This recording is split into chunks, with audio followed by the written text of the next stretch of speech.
La pluie persistante du mois de mars n'a pas affecté l'ambiance électrisante de la fête dédiée aux francophones et francophiles organisée pour sa première édition sur l'esplanade Ly-Thae-To, près de l'emblématique lac Hoan Kiem, au cœur de Hanoï, les 15 et 16 mars. Ce sont les journées où les couleurs francophones ont illuminé le centre de Hanoï. Ce programme est le fruit de la coopération entre le Bureau régional en Asie-Pacifique de l'OIF, le ministère des Affaires étrangères du Vietnam et le Comité populaire de Hanoï, avec un fort soutien de la part du GADIF, groupe des ambassades, délégations et institutions francophones au Vietnam. Afin d'inaugurer la fête, plus de 1000 élèves francophones de Hanoï se sont réunis en entonnant des chansons honorant la francophonie. Les spectacles artistiques interprétés par les jeunes ont effectivement animé l'atmosphère en dépit de la pluie qui ne s'est pas arrêtée de tomber. Et en français, mais auparavant, il va falloir... Le point d'orgue de la matinée était la cérémonie du 25e anniversaire de l'AUF, Agence universitaire de la francophonie en Asie-Pacifique. Tout au long de son histoire, cette agence n'a cessé de mobiliser ses ressources afin de renforcer l'apprentissage et l'enseignement en français dans tous les établissements francophones de la région. Un râteau géant de 25 étages a été découpé et offert à tous les francophiles présents. Une friandise est début spécial pour rendre hommage au parcours d'un quart de siècle de cette agence.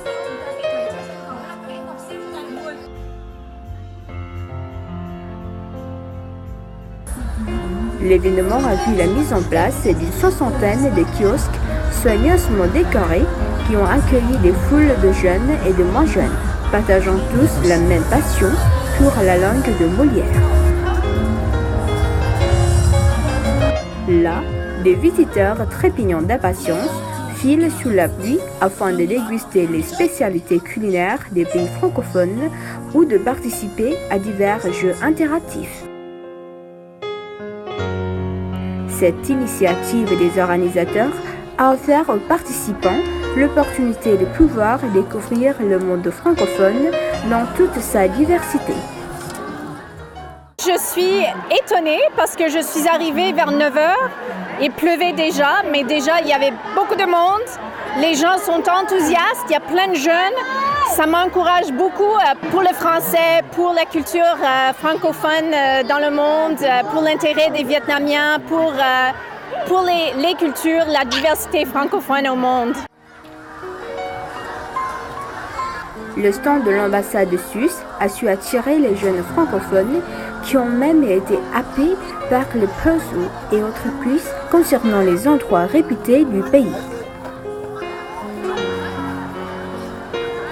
Même effet avec les Belges francophones présentant leurs spécialités culinaires ainsi que les ouvrages littéraires des auteurs francophones familiers pour les lecteurs vietnamiens.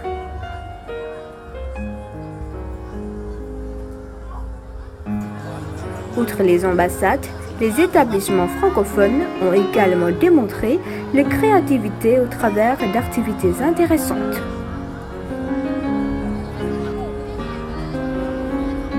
Les lycéens de Hanoï et Amsterdam continuent d'affirmer leur dynamisme avec un stand minutieusement décoré.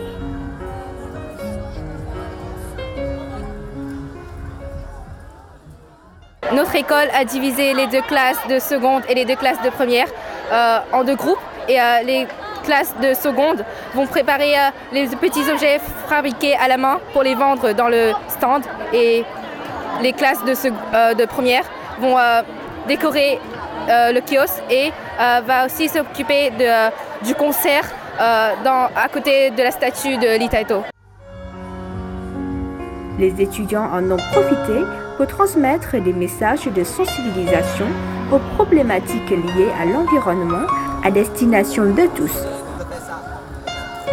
Pour insister sur cet aspect, le rang de fourmis constitué de bouteilles en plastique agrémentait l'événement et les jeunes vendaient de petits carnets ou cadeaux souvenirs fabriqués à partir de matériaux recyclés par les étudiants de l'Université d'architecture de Hanoï. Nous présentons les produits avec matériaux recyclables parce que nous pensons de l'environnement et comment lutter contre la pollution. Et voici le stand du Courrier du Vietnam, le seul journal en français du pays, relevant de l'agence vietnamienne d'information, où les produits journalistiques, tels que les magazines, les sites web et les émissions télévisées, ont attiré les francophones. Depuis sa fondation, le Courrier du Vietnam a eu de considérables contributions dans le renforcement et le développement de coopération au sein de la communauté francophone au Vietnam et dans la région.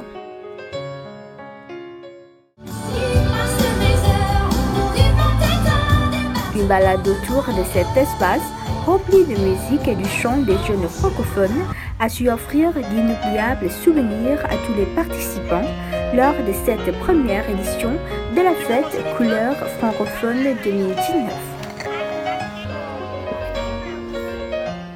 Pour la première fois, depuis l'adhésion du Vietnam à la francophonie, nous organisons avec le gouvernement du Vietnam, avec le président du comité populaire de Hanoï, avec toutes les universités et avec toutes les forces vives du groupe des ambassadeurs et institutions de la francophonie, eh bien, nous avons mené cette action collective qui veut souligner la fraternité, la solidarité entre les écoles primaires, secondaires, formation technique et professionnelle et universitaires qui ont en commun la langue française.